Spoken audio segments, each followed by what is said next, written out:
Ini lokasi ini di Dukuh Krian. Kalau desanya sendiri namanya Desa Dukuh, tapi masyarakat di sekitaran Soloraya ini lebih kenal dengan nama Pengging. Jadi inilah yang disebut dengan Tlatah Pengging. Jadi kalau jenengan sering mirsani ketoprak, pasti kenal yang namanya Tlatah Pengging. Disinilah salah satu kerajaan tertua yang ada di Tanah Jawa.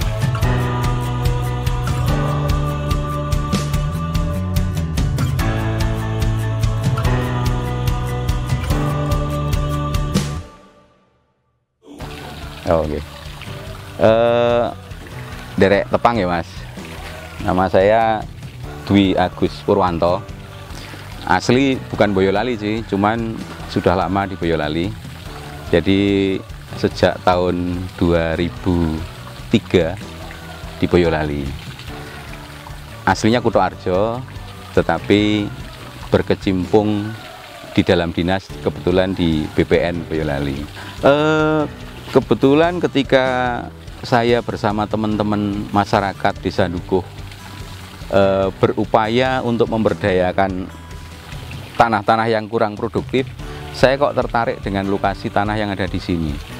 Ini tanah ini dulunya memang sawah, airnya banyak, tetapi dia tidak produktif. Kenapa? Karena soilnya tipis. Jadi dengan soil yang tipis rupanya padi itu sulit tumbuh. Kemudian air melimpah sangat banyak.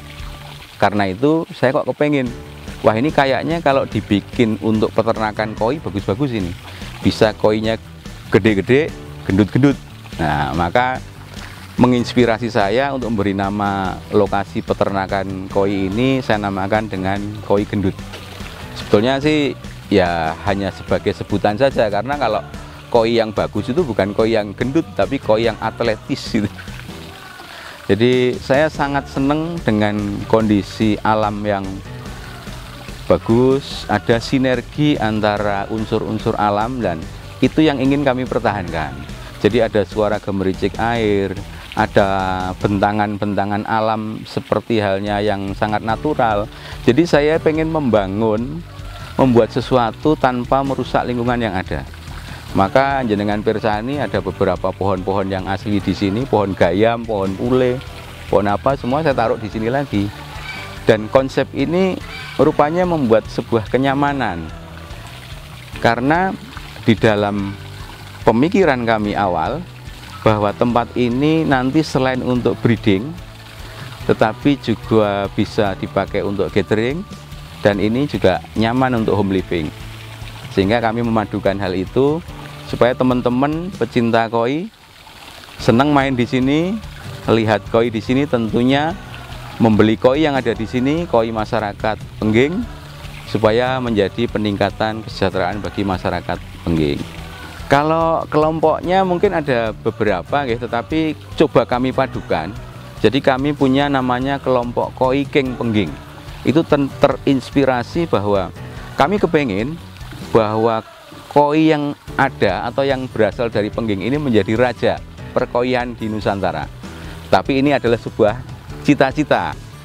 Tentunya akan terrealisasi kalau kita berupaya dengan maksimal untuk meningkatkan baik kuantitasnya maupun kualitas koi yang ada di Pengging ini.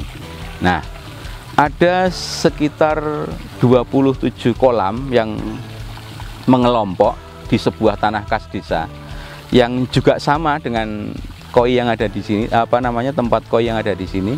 Jadi lahan yang kurang produktif untuk pertanian padi, sehingga disewa oleh masyarakat, dibuat petak-petak koi dan dilakukan budidaya koi di situ.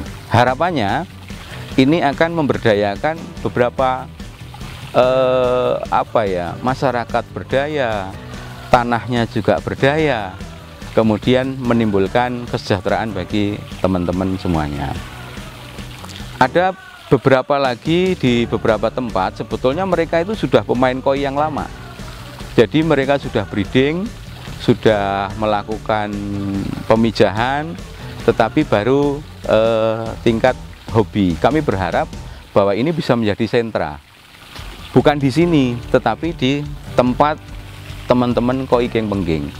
Saya hanya kepengin bahwa tempat ini menjadi inspirasi bagi teman-teman yang lain, bukan memonopoli teman-teman ketika berupaya di dalam bidang perkoian gitu. Sebetulnya di dalam ternak koi itu pasti nantinya ada segmentasi. Nah, ini nanti akan tercipta secara alamiah bahwa kawan-kawan pembudidaya koi itu mempunyai segmen yang dia pilih. Misalnya dari segmen pemijahan.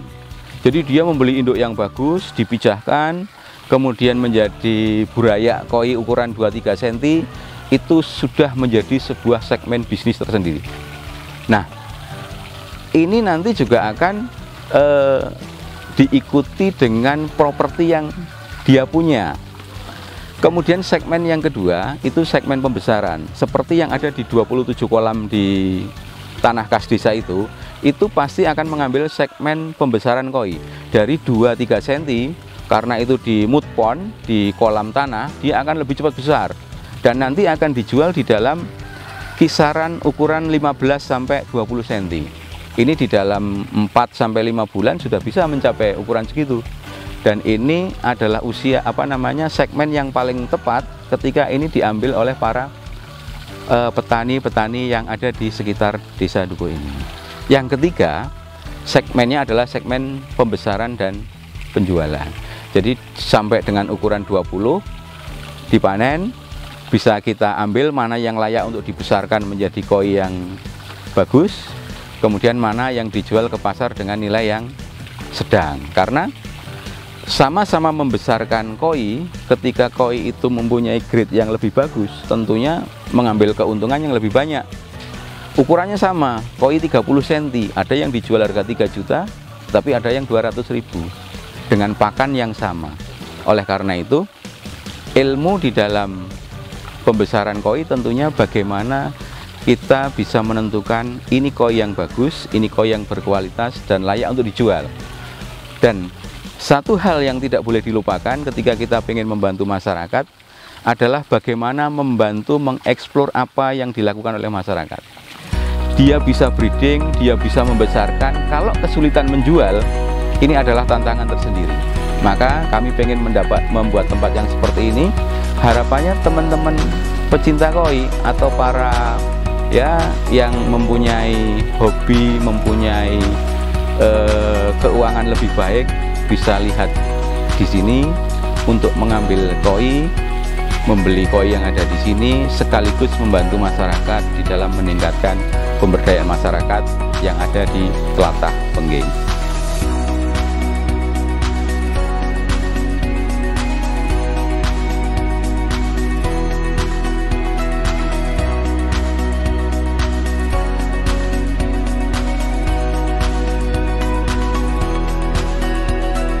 Kalau ini 2.980, jadi 3.000 meter kurang 20 meter.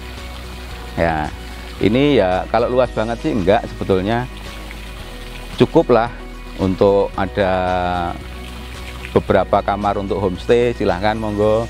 Ada pendopo yang lumayan bisa kita pakai untuk ngobrol bareng, apalagi ketika corona seperti ini tentunya lebih baik kalau kita ngobrol dengan jaga jarak dan di tempat yang terbuka seperti ini, bisa meminimalisir penyebaran COVID-19. Jadi ini juga kami sediakan memang untuk gathering ya, jadi semua fasilitas yang ada di sini silahkan dipakai.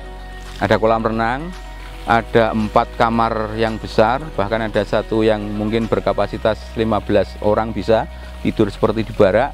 Kemudian ada tempat playgroundnya, ada kolam pemancingannya, ada tentunya juga pendopo sambil kita lihat-lihat koi.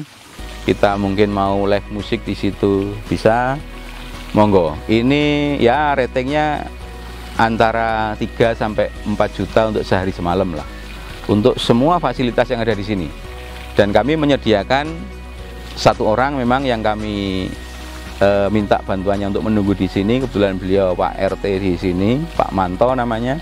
Jadi nanti kalau jenengan mau menghubungi, mau pakai tempat ini, silahkan bisa menghubungi Pak Manto, atau juga melalui Instagram ataupun nomor telepon saya juga boleh, silahkan. Ada di IG bisa dilihat koi gendut pengging. Ya, ada di situ bagaimana cerita kolam ini terbentuk, ada foto-fotonya, kemudian bagaimana konsep yang kami kembangkan untuk koi gendut. Kalau saya sih pengennya gini ya, jadi ada market yang kita bedakan, bukan menyengaja membedakan, tetapi jangan sampai kita mengambil market yang sudah ada di teman-teman yang lain. Jadi kami pengen ini untuk teman-teman yang mungkin berkantong sedikit lebih tebal, main ke sini, fasilitas yang bagus di sini, ngopi-ngopi, ngobrol mengenai apa saja, konsultasi mengenai apa saja, dan silahkan beli koi yang ada di sini. Nah, kalau untuk yang mungkin menengah, misalnya ya menengah ke bawah, bisa langsung menuju ke koi King Pengging. Teman-teman bisa melihat langsung ke tempat breedingnya di sana. Bahkan kalau mau borongan, mau ngambil sekolam, juga ada di sana. Dan kami juga menyampaikan secara jujur kepada mereka, monggo mau dipilih koi yang mana, yuk nanti dikarantina bareng. Ada yang mati adalah resiko, kalau itu ada yang bagus semuanya adalah keuntungan dari pembeli, silahkan. Jadi kami selain menjual, harapannya juga mengedukasi kepada para customer, begitu. Jadi sebetulnya bagi teman-teman yang berwirausaha, satu adalah passion. Kalau jenengan sudah mencintai pekerjaanmu, ini akan menjadi sebuah modal yang sangat bagus. Karena ketika bekerja, kita sebetulnya sedang bersenang-senang. Tidak perlu hal yang mewah, tetapi bisa mengambil segmen dari sebuah perjalanan bisnis yang kira-kira cocok pas dengan yang kita mampu. Saya punya teman namanya Mas Ari, itu dia juga sering main di sini. Ya, kita tidak mendiskreditkan, memang kemampuannya belum sampai untuk membuat tempat-tempat seperti ini. Tetapi dia mencoba membuat yang namanya gubuk koi, sehingga dia melayani pembelian-pembelian teman-teman yang memang kepengen cari koi ya yang sedikit harga lebih murah. Tetapi bukan berarti tidak berkualitas. Kalau mau minta yang bagus, yang mahal juga dia menyediakan. Jadi satu hal yang ingin kami sampaikan, itu adalah contoh kecil bahwa memulai sebuah usaha adalah passion. Cintailah pekerjaanmu atau jadikanlah hobimu menjadi sebuah pekerjaan. Insya Allah itu menjadi sebuah keberhasilan. Jadi selamat berwirausaha teman-teman, terutama anak-anak muda. Jangan berpangku tangan, jangan mudah berpuas diri ketika sudah mendapatkan pekerjaan yang mapan. Itu tidak menutup kemungkinan untuk membuat sebuah wirausaha dan akan membuat hidup kita lebih berwarna, lebih menghasilkan, meningkatkan kesejahteraan, serta berguna bagi banyak orang. Bahkan sudah disampaikan di dalam syariat bahwa orang yang paling baik adalah orang yang paling banyak berguna bagi orang yang lain. Semoga teman-teman bisa terinspirasi dengan kegiatan seperti ini, kemudian kerso berwirausaha dan meningkatkan kesejahteraan untuk kita dan masyarakat sekitarnya. Oh ya, jadi ini kebetulan ini tadi sebelum tag gambar mau ke kantor, cuman mampir dulu ke sini. Saya kebetulan kerja di BPN Mas, jadi ATR BPN, Agraria dan Tata Ruang Badan Pertanahan Nasional Kabupaten Boyolali. Ya, ini kantor yang ke-7 atau ke-8, saya bermutasi pindah-pindah.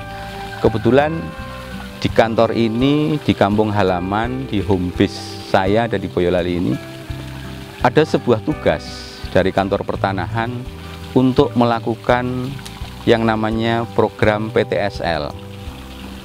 Jadi pensertifikatan tanah sistematis lengkap. Artinya bahwa setiap desa itu semua harus terpetakan harus kita ajak untuk disertifikatkan. Tidak ada satu bidang tanah pun yang terlewatkan. Nah, dari itulah kita bisa mengetahui potensi yang ada di setiap desa. Seperti di Desa Dukuh ini, ternyata setelah kita petakan luar biasa. Oh, bidang-bidang tanah di sini banyak sekali tanah yang mempunyai mata air, yang mempunyai sumber-sumber air yang sangat bagus jika dibudidayakan, bukan hanya sekedar untuk beternak ikan koi, bahkan untuk membuat sebuah desa wisata. Dari data yang ada di kantor kami matur kepada Pak Kepala Desa maupun Pak Camat, yuk Pak, kita membuat desa wisata di Tlatah Pengging. Rupanya mereka sangat antusias. Maka dari tanah-tanah yang tidak produktif itu, salah satunya kita buat untuk menjadi kolam-kolam pembesaran atau budidaya koi.